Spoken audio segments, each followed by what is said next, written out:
Bismillahirrahmanirrahim. Assalamualaikum warahmatullahi wabarakatuh. Selamat pagi anak-anak. Baiklah, alangkah lebih baiknya Ibu akan di sini mengabsen kalian ya. Ya, Bu.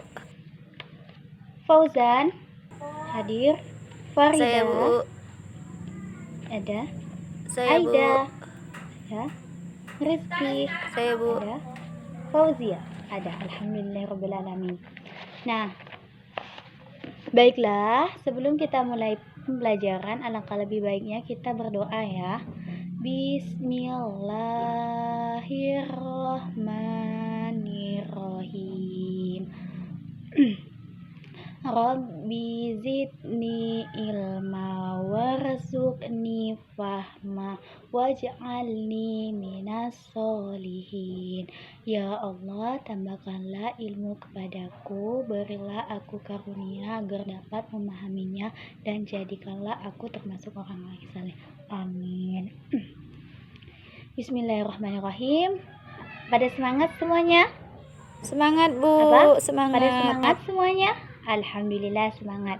Semangat ya. Baik, Bu. Kita bisa baca salawat? Salawat. Ayo kita sama-sama baca salawat kepada Nabi besar kita Muhammad Sallallahu Alaihi Wasallam. Karena berkat beliau kita bisa merasakan Islam yang penuh dengan rahmat. Islam yang penuh dengan rahmatan lil alamin. Baik, sallallahu ala Muhammad, sallallahu alaihi wasallam, sallallahu ala Muhammad, sallallahu alaihi wasallam, sallallahu ala Muhammad, sallallahu alaihi wasallam, sallallahu ala Muhammad, sallallahu alaihi wasallam. Alhamdulillahirrabbilalamin. Kemarin kita sudah membahas tentang materi Sunan. Sekarang kita akan membahas tentang Sunan Gunung Jati. Nah, biografi Sunan Gunung Jati kalian bisa lihat di halaman buku 108. Kalian pahami. Nah, Sunan Gunung Jati, buka buku SKI-nya ya. Nah, Sunan Gunung Jati. Sunan Gunung Jati atau Syarif Hidayatullah lahir pada tahun 1448 Masehi. Ia adalah putra Syarif Abdullah bin Ali Nurul Alim, seseorang penguasa di Islamia, Mesir. Ibunya bernama Nyai Rara Santang, putri Prabu Siliwangi, Kerajaan Pajajaran di Jawa Barat. Silsilah ayahnya tersambung dengan Rasulullah Shallallahu Alaihi Wasallam dari jalur Zainal Kabir, keturunan Zainal Abidin bin Imam Husain bin Fatimah, putri Rasulullah Shallallahu Alaihi Wasallam. Nah, baiklah anak-anak, apakah ada kalian yang ingin bertanya dari penjelasan yang Ibu sampaikan? Ibu persilakan, bagi yang belum paham silakan bertanya ya. Baik, Bu. Anak-anak, tidak ada yang bertanya? Baik, saya rasa kalian sudah paham dari materi biografi Sunan Kalijaga. Sekarang Ibu akan bentuk kalian. Di sini siswanya ada berapa? Ada 12 orang. Nah, 12 orang kita bagi kelompok menjadi 4. 12 dikali 4 berarti 12 dibagi 4 berarti berapa? 3, Bu. 3, ya benar. Jadi ada 4 kelompok. 4 kelompok. Yang pertama kelompok 1, kelompok 2, kelompok 3, kelompok 4. Terdiri dari 3 orang. Nah,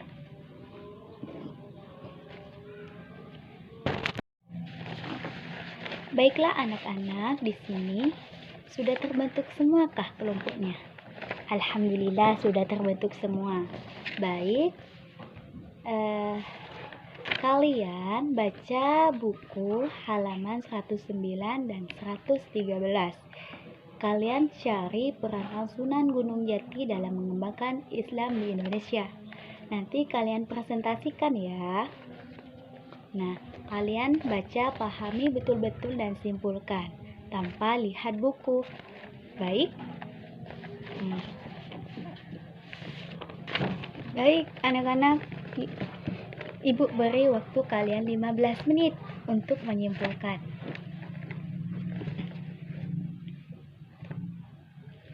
Baik, apakah sudah semua? Soalnya sudah 15 menit.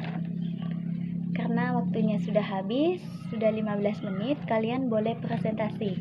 Nah, yang presentasi terlebih dahulu siapa? Siapa? Apa? Kelompok 1. Iyalah, kelompok 1. Hebat kelompok 1 nih. Rajin lagi belajarnya rajin ya. Kelompok 1 presentasikan. Alhamdulillah, kelompok 1 sudah presentasikan. Kelompok 1 hebat. Alhamdulillah. Selanjutnya kelompok 2 presentasikan. Alhamdulillah. Kelompok 2 hebat. Selanjutnya kelompok 3 presentasikan. Alhamdulillah sudah semua. Alhamdulillah baik semua ya. Sekarang kelompok siapa? Kelompok terakhir, kelompok 4, silakan presentasikan. Terima kasih Bu.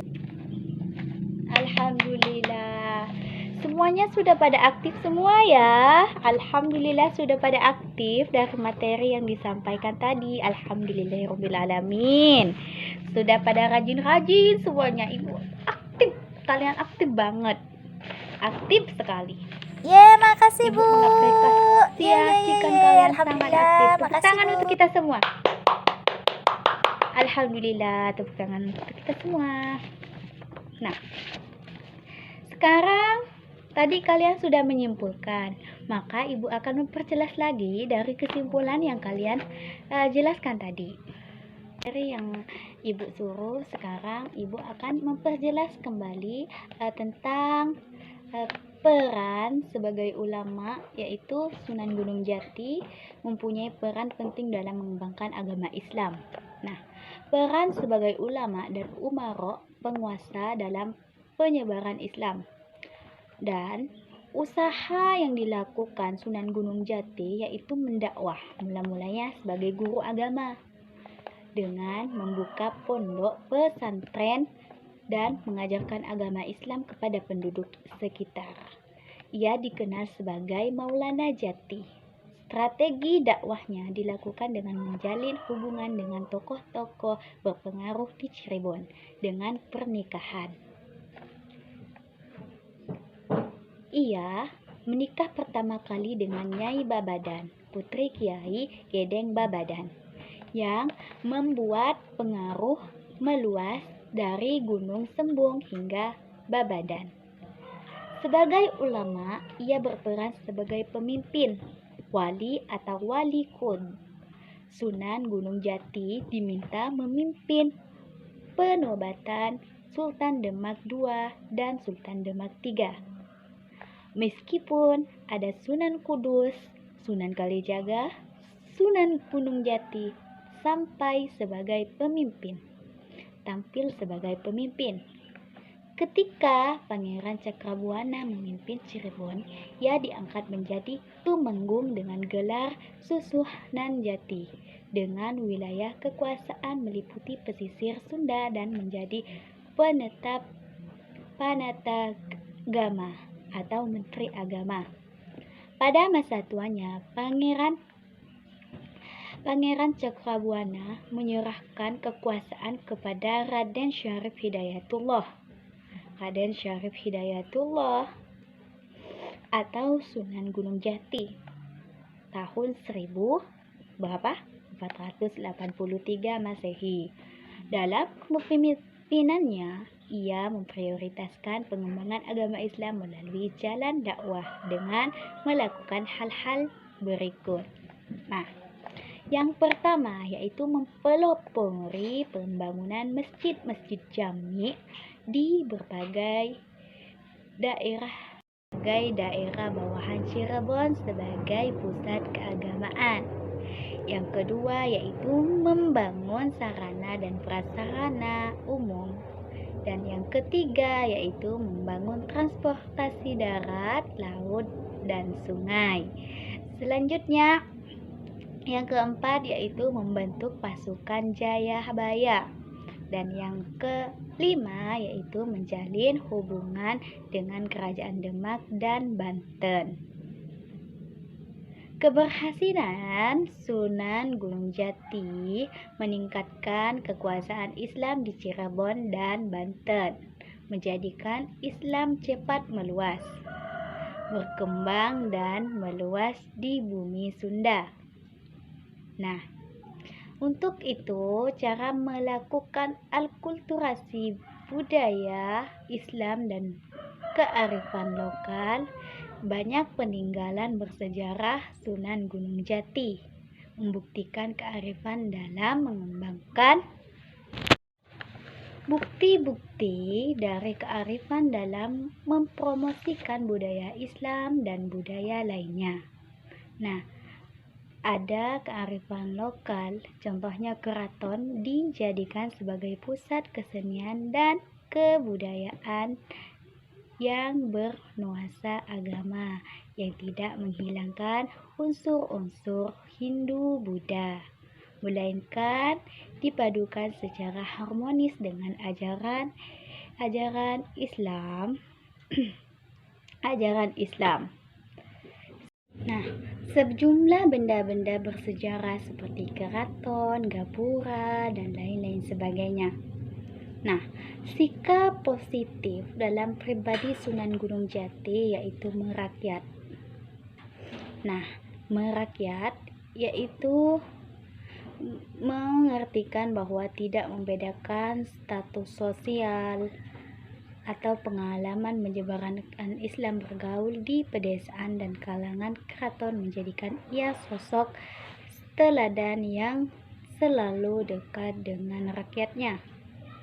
Jadi beliau tidak pernah membeda-bedakan rakyatnya. Yang kedua yaitu pemimpin arif dan bijaksana. Nah, beliau terkenal di sana sangat bijaksana. Dan yang ketiga yaitu menghargai nilai-nilai kemanusiaan. Dan yang keempat yaitu santun dan toleran.